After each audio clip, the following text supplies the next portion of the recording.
Hello dear students, I hope you all are doing well with your studies. We have already finished discussing 2 chapters from your PT1 course, and today I am going to start the last or the third chapter from your PT1 course. After finishing PT1 syllabus, I will start with your half-yearly course. The lesson that I am going to start today is Just Before Recess, written by James Van Pelt. James Van Pelt is an American science fiction author and a language teacher in Colorado. His short story collection, Strangers and Beggars, was named the best book for young adults by the American Library Association. So the title of the lesson is Just Before Recess.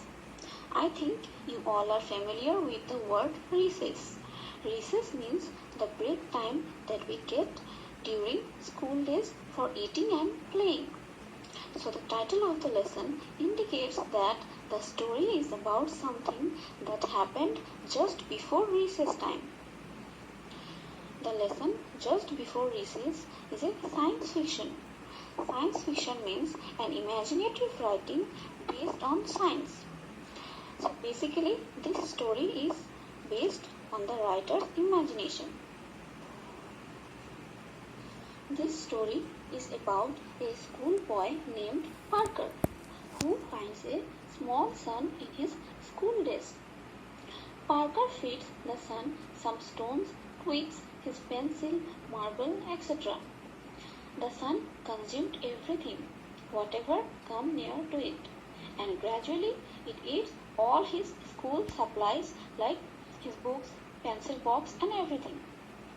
Then a problem arises for Parker when his teacher, Mr. Earl, asks him to show his book. He could not show his book as it was consumed by the sun.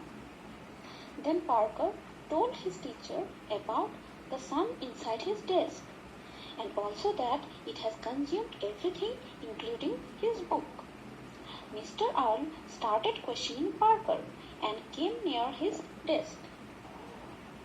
Mr. Earl opened the desk and stood beside the desk, and before Parker could warn Mr. Earl, he got vanished into the desk.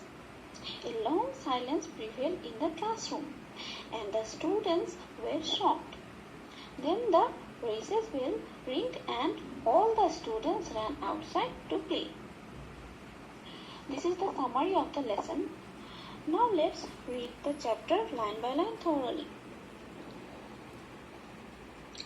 Just before recess. Parker kept a sun in his desk. He fed it gravel and twigs and once his gum when it lost its flavor. The warm furnished desktop felt good against his forearms and the desk's toasty metal bottom kept the chill off his legs. Note down the word meanings. Gravel means crushed rock or pebbles. Twigs means small branches of a tree. Flavor means taste. Furnished means covered with varnish. Varnish is a liquid used to protect wood. Toasty means dry and warm to touch.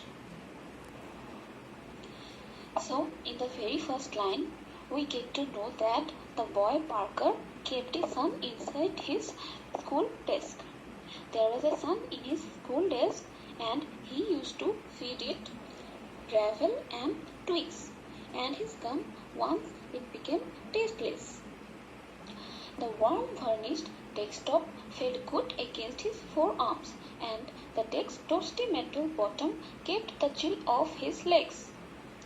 Parker was feeling good because the desktop was warm and the toasty metal bottom of the desk kept the chill off his legs. Means he was not feeling cold because of the heat generated by the sun. The sun made the desktop warm and the bottom of the desk toasty.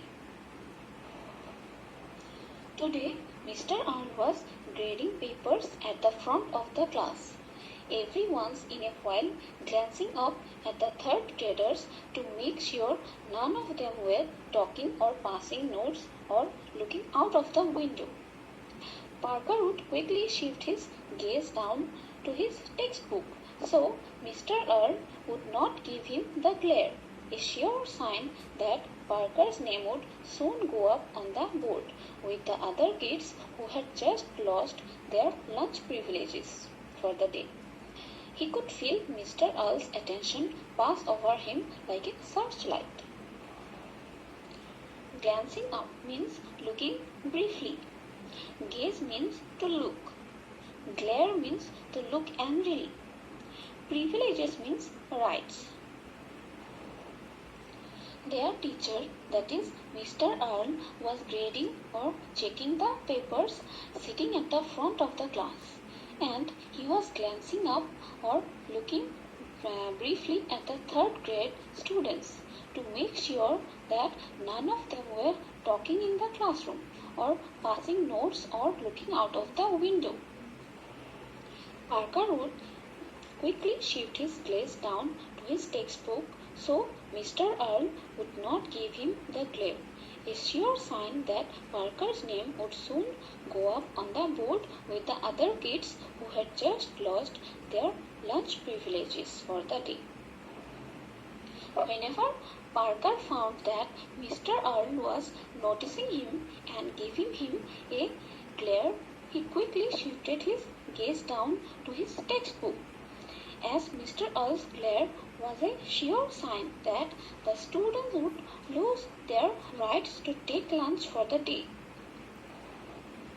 He could feel Mr. Earl's attention pass over him like a searchlight. Parker was feeling that Mr. Earl's attention was on him like a searchlight. Slipping a pebble out of his pocket, Parker carefully lifted his desktop a quarter of an inch and slipped the rock in.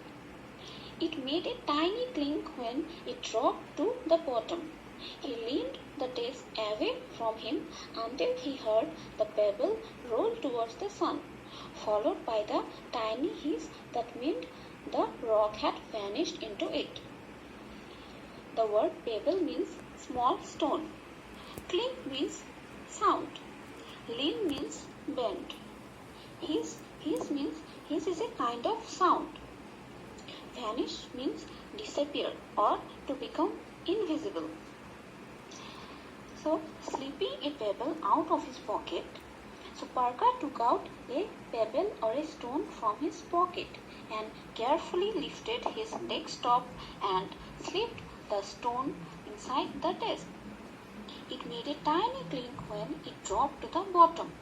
A sound could be heard when the stone dropped to the bottom inside the desk.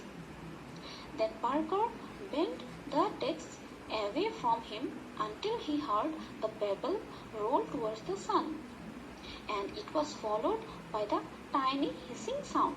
That meant the rock or the pebble had vanished or disappeared into the sun. The hissing sound indicated that the pebble had become invisible into the sun. 2 days ago, he had opened his desk to put his lunch in, but instead of the pencil box, tissue box, and books, he expected to see a cloud swirled in the space. At its center was a dull, pulsing red glow. He shut the desk and looked around to see if anyone else had noticed. An hour later, the dusty swirl in his desk had contracted to a bright spot in the middle. He cautiously moved his hand towards it. At first, he felt only the heat, but when he got within a few inches, the skin on his palm began to sting, like the flesh was pulling away. He snatched his hand back and then tried a pencil. When the point moved close enough, the pencil ducked towards the sun. It then snapped out of his fingers into the tiny light, brightening it slightly in the process. The word swirled means moved around with a spinning motion. Pulsing means blinking. Shut means to close. Swirl means twist or coil. Contracted means shrank or to become smaller. Cautiously means carefully. Sting means to pierce or to get hurt. Tugged means pulled. Snapped out means released or slipped. So, what happened 2 days ago? Parker opened his desk to put his lunch box, but when he opened it, instead of the pencil box, tissue box and books, he saw a cloud moving in the space, and there was a dull, pulsing red glow in the center. He quickly shut the desk and looked around in the classroom to see if anyone else had noticed it. An hour later, the dusty swirl in his desk had contracted to a bright spot in the middle. Now, the dusty swirl or the reddish glow had become a smaller bright spot in the middle. It had formed like a smaller sun in the middle. He carefully moved his hand towards it. At first, he felt only the heat generated from the sun, but when he got his hand close enough towards it, the skin on his palm began to sting. He got hurt on his palm, and he was feeling like the flesh was pulling away. He snatched his hand back and then tried it with a pencil. When the point moved close enough, the pencil tugged or pulled towards the sun. The sun pulled the pencil inside. It then snapped out his fingers into the tiny light, brightening it slightly in the process. The pencil got released from Parker's hand and slipped into the tiny light, and the sun started brightening little more. Now the sun was as large as a golf ball. When Parker rolled a marble across his desk, its path would curve towards the sun within, sometimes circling several times before resting exactly above it. Parker, Mr. Earl said, "Your reading group is waiting for you." In the back of the class, his 3 reading partners sat on the mats, their books on their laps. Parker pushed away from his desk and joined them. Now, the sun in Parker's desk had become as large as a golf ball, and Parker again rolled a marble across his desk, and it circled several times before reaching the bottom. Parker was enjoying doing this. Then his teacher, Mr. Earl, said, "Parker, your reading group is waiting for you in the back side of the class." 3 students were sitting on the doormats in the back of the class with their books. Parker was also asked by Mr. Earl to join them with his book, so Parker pushed away his desk and joined them. "Where is your book?" Mr. Earl said, his eyebrows contracting into a single line above his eyes. Parker shrugged. Mr. Earl drawled, "You need to be more responsible, young man. Go get your book." The word shrugged means expressing doubt or ignorance. Growled means to make a threatening sound in anger. Mr. Earl asked Parker in an angry voice, "Where is your book?" Parker shrugged. He was not able to say anything. Mr. Earl drawled and said to Parker, "You need to be more responsible, young man. Go and get your book now." The other students looked on, relieved that Mr. Earl's attention was on Parker and not on them. "I don't have it, sir," said Parker. Parker said he doesn't have the book. It had disappeared into the sun along with everything else. He also told his teacher about the sun and that his book and everything else had disappeared into it. Mr. Earl's hands clenched slightly. Parker cringed as his teacher pushed away his desk. Mr. Earl almost never left his desk. Students students came to him. He did not go to the students unless the infection was terribly bad. The word clenched means closed tightly.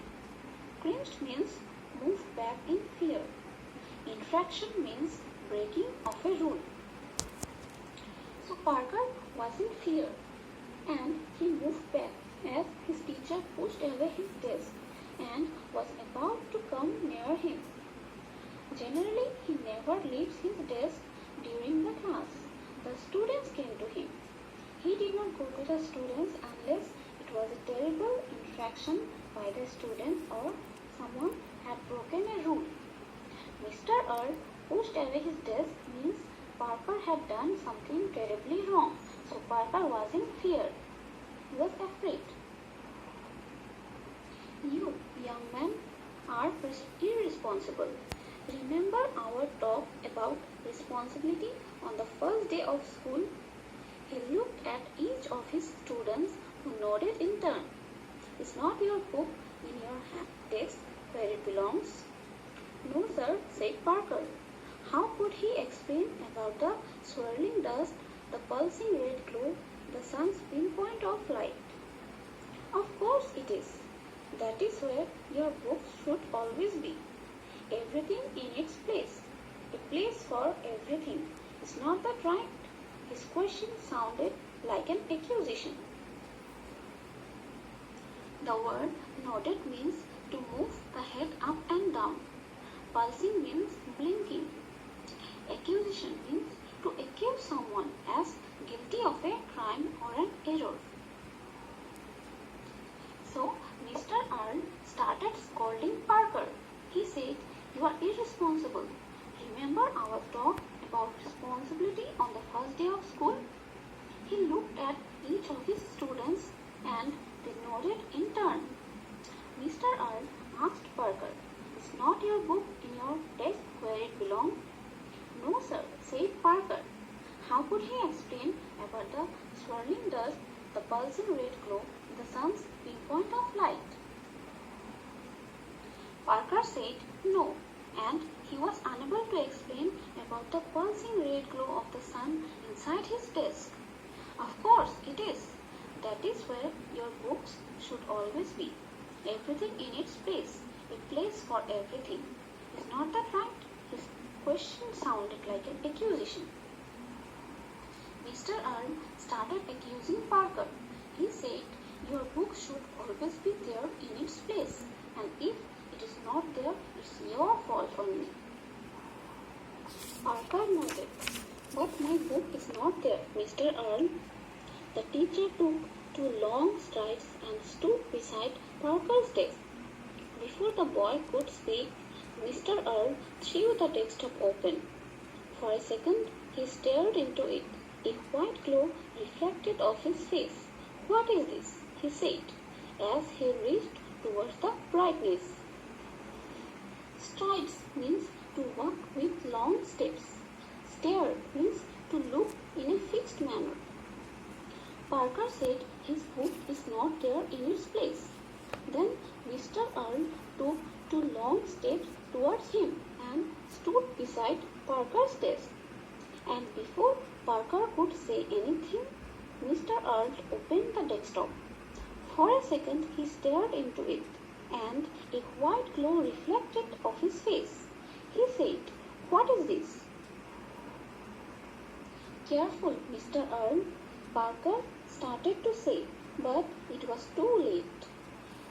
The teacher screeched before lurching against the desk. He went down quickly. His feet vanished into the desk clasp. A long silence filled the room. Parker stood up and walked back to his desk. The word screeched means to scream or to make a harsh sound. Lurching means suddenly moving forward or sideways. And it was too late. Before Parker could say something and warn Mr. Earl vanished or disappeared into the desk. A long silence filled the classroom, and all the students were shocked.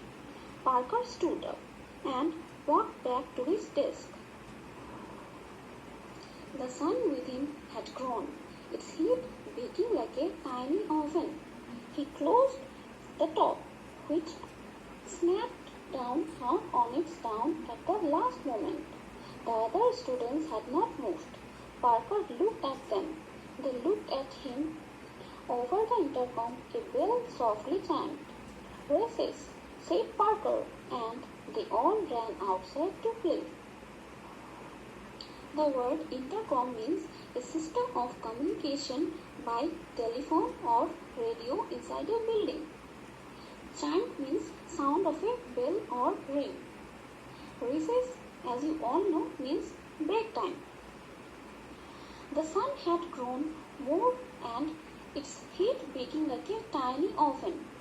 The other students had not moved, and Parker looked at them. Then the recess bell rang as it was the break time now, and all the students ran outside to play. So this is the lesson Just Before Recess by James Van Pelt.